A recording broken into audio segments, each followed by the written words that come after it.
January 2015, and two radical Islamic terrorists in Paris stormed the Charlie Hebdo satirical magazine headquarters because they're offended at depictions of their prophet Muhammad that the publication had put out.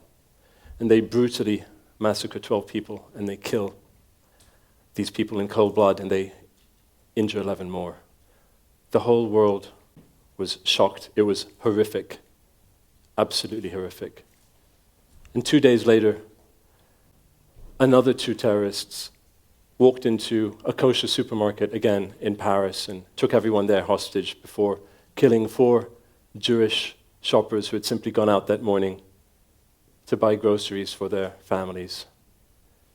Senseless murder and horrifying as well. I watched all of this tragedy unfold from a great distance from my home in Tel Aviv in Israel. And immediately I thought of some family there, and one friend in particular, a good friend, a dear friend, who had actually introduced me to my wife. And this friend had lived in Israel and recently moved to Paris, and so I got in touch with her to see how she was doing. And when I connected with her, she said that she was okay, she was shocked and she was scared. And it was very close and personal, this experience with her, because her father-in-law and her brother-in-law had actually been at that very same supermarket that morning. There was one other thing that she said that really upset me. It was very difficult for me to hear, and that was that since moving from Israel to Paris, she had never really expressed that she was Jewish or even that she had been to Israel, let alone lived in Israel. And this upset me. And I could relate, being Jewish and having lived in different countries, about how difficult it is sometimes to bring it up. For example, when I was a child growing up in Hong Kong, and I had a very happy childhood in Hong Kong, but sometimes it would be punctuated by things that didn't make me so happy, like that time when a little boy in school, for some reason, held up his hand in the Nazi salute, put his 2 fingers under his nose and started marching around saying Heil Hitler, while my friends kind of laughed. I never understood why. Or flash forward to when I was a young schoolboy in London, wearing my blazer with the Jewish 10 Commandments on my blazer pocket.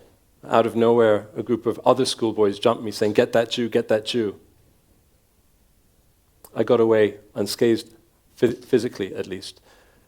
And sometimes as an adult as well, sometimes subtle, sometimes not so subtle, incidents like that. So sure, I could relate to her sense of discomfort and I could relate to her fear, but it bothered me. And so after speaking to her, I felt like I wanted to do what I usually do when I'm sad or frustrated, being a writer. I would sit down and write, and I wanted to write something in solidarity with her, to show her that she wasn't alone. And so I stared at the blank screen and I wrote, and 3 words came up. They're quite simple. I'm that Jew. And I looked at those words, I'm like, who's that Jew? What is that Jew? What does that even mean? That's such 3 simple words, but such a big statement, and they really challenged me. And the only way I could answer it, I guess, was to continue writing. And so I wrote. I'm that always writing Jew, that footnote-citing Jew, that academic Jew, that scholar Jew, that thinking Jew, that let me tell you something Jew, worker Jew, white-collar Jew, that tend the flock and herder Jew, that arrogant Jew, that humble Jew, that whatever Jew I'm in the mood to be Jew, just like you, that, oh yes, I'm just getting started Jew. This Jew, that Jew, the words started pouring out of me, and I was writing them to her, but I was writing them to me. I was writing them to my Jewish community. I was writing them to anyone who would listen. I was writing these words, and as they came out, it felt like they were coming from deep within my soul, like it was something that I'd wanted to say my entire life, but I just couldn't. A weight was being lifted off of my chest. I was flushing the negative stereotype of the Jew, the one that everyone seemingly knew, down the toilet and replacing it with my own narrative, my true narrative, my narrative. I felt it, and it was empowering. And I wrote and continued to write until I finished it. And when I finished it, I didn't really edit it much. It felt good to me. It felt like it was what it needed to be. And I posted it on a blog.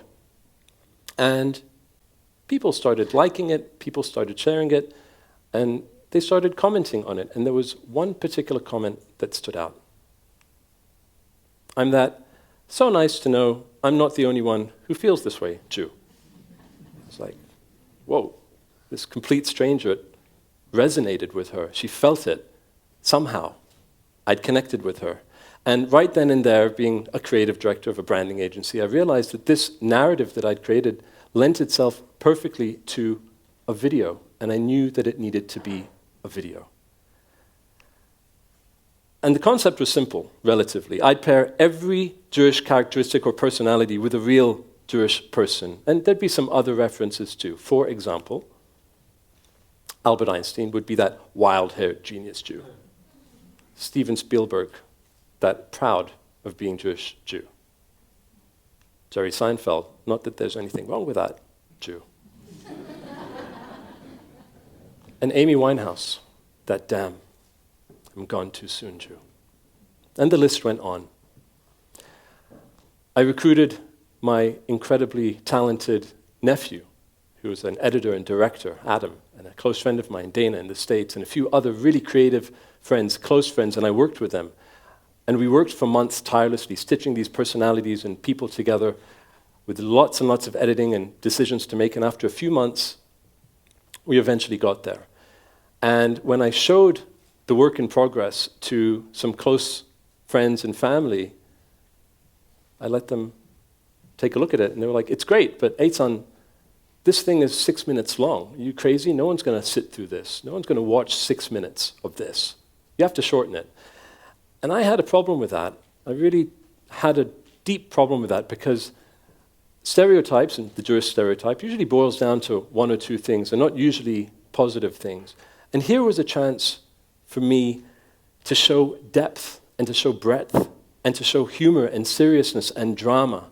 And everything that I felt that we had, I didn't want to show that one Jew that we are. I wanted to show all of what we are, and for it to be as long as it needed to be. And that number 6 had some relevance because of the Holocaust. There's so much anti-Semitism out there. There was then, there is now. In addition to helping people potentially feel good about themselves publicly, maybe this could help fight that stereotype. So I said, screw it. And it stayed at 6 minutes long. I was practically done. I was 97% there, and suddenly I hit a wall. It was such an emotional experience. It took so much out of me that I just couldn't complete it. I was waiting for that inspiration to enable me to close this process, to get this thing out there. And I stayed stuck for another few months, and it was incredibly frustrating.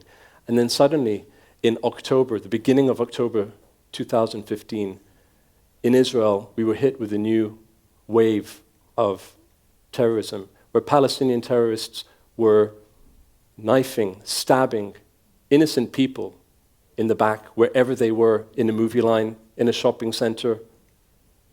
Random stabbings. And as this was happening every day, for weeks on end, we were all so frustrated and sad, and I became possessed. I realized that I need to do this now, and within 48 hours, like a madman, I worked, I didn't sleep, and I managed to close the piece. It was October 2015, and the piece was done. It was go time. It was ready. I could put it out there.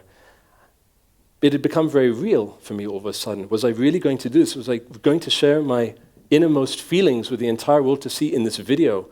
I was anxious. What would my friends think, my Jewish friends? What would my non-Jewish friends think? What would my professional colleagues think, my strangers? What would they think? And there was something else. I was scared. I was really scared. Look, anti-Semitism is a very real thing, physically, but also online. There's a lot of hatred and hostility. Did I really want to take that heat? Did I want my friends to take that heat? But then I considered maybe I should do this anonymously, but I'm that Jew. How can I write I'm that Jew, create I'm that Jew, do everything that I'm doing and put it out anonymously? How can I not put my name on it? I didn't want to hide it. So I talked to my wife because we realized, look, this is a family decision. It might affect us. and I decided with my wife that I would put my name on it. So I sat down that evening and I wrote a piece of text to accompany the video that I would put out there. And this is what it said. My name is Eitan Chitayat, and I'm that Jew. Lest any Jew forgets, because of all the violence directed at us, the hatred, the incitement to harm and kill, the vile words, the knives, the rocks, the deafening silence of the world that we all feel right now, we should be proud of our heritage, accomplishments, and spirits, just like anyone else on this planet. Rise up, speak up, and keep your chins up. We'll get through this because we love life. And we're strong, and we're smart, and we're funny, and we're beautiful, and we're hardworking, and so much more. We're okay. In fact, we're more than okay. We rock.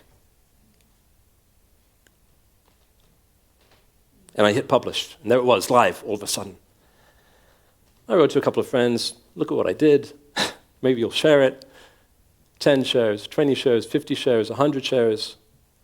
Within a couple of hours, 1,000 shares, 5,000 shares. I wasn't expecting it to spread like that.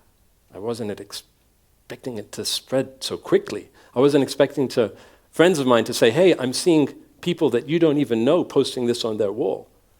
I went to bed that night. I woke up after around 3 hours sleep, I'll admit.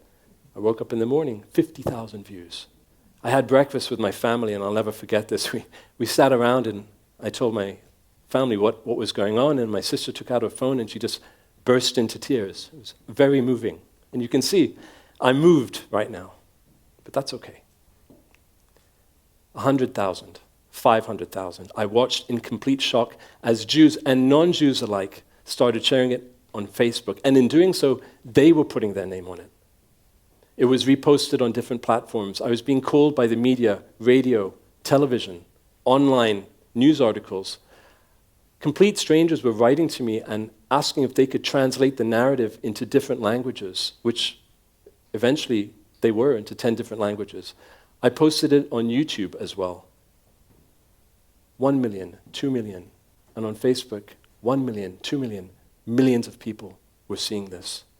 It was a whirlwind few days, completely emotional and all-consuming.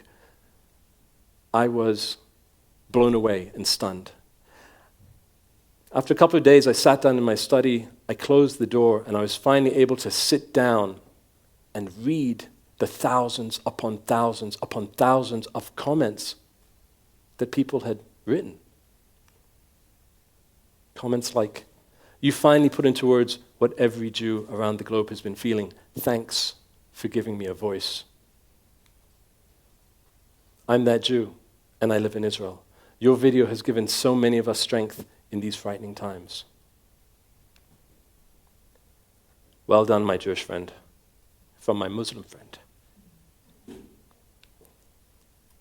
Like I said, thousands of comments, mostly full of love. I sat there and I cried my eyes out, all alone. Because it had resonated with so many people, through my words they had felt something. We'd made a connection. Somehow what I'd made was something people had really wanted to say too. And while I'm flattered, I'm not a hero. I didn't set out to be a spokesperson for the Jewish people. Yes, I'm Jewish, but my identity is made up of many different things. I'm also that writer, that photographer. I'm that dad, that husband, that entrepreneur, that music lover, that Prince lover. I simply created something that made Jewish people feel something that I felt. Pride. I wanted to speak up and proclaim I'm that Jew because it was my truth that no one could take away from me. It was my statement, and no one could argue with my statement. This is what I am. And it felt good to say it loud and proud, with good intentions, without fear, without shame, and certainly without any apologies.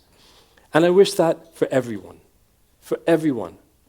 Whether you're discriminated against for being a woman, or a person of color who's simply fighting for equality, or someone whose sexual orientation is rejected or denied, however you can, to own your truth. Look, months after Charlie Hebdo and the kosher supermarket tragedy, that same Jewish friend wrote to me, and she said, Eitan, since it happened, I've come to understand we're not alone in our struggle for survival and dignity. I've met so many people here who have shared with me their fear of saying who they are, their religion, their heritage, their race. So many. And with my film, it felt so liberating to be able to share openly something that important to me, and then to feel that love come right back from the Jewish community, but not only from the Jewish community. Because, in a way, aren't we all that Jew? Aren't we all that Christian? Aren't we all that Muslim? Aren't we all that person of color, that minority, that nationality? Aren't we all just people who are different, but the same, but different, but the same? I can't wait for the day where we all openly celebrate that diversity and that beauty of who we are and what makes each and every one of us unique. Because it feels so good to be able to proudly celebrate who you are. And I hope that whoever you are, you never give up on that. Thank you.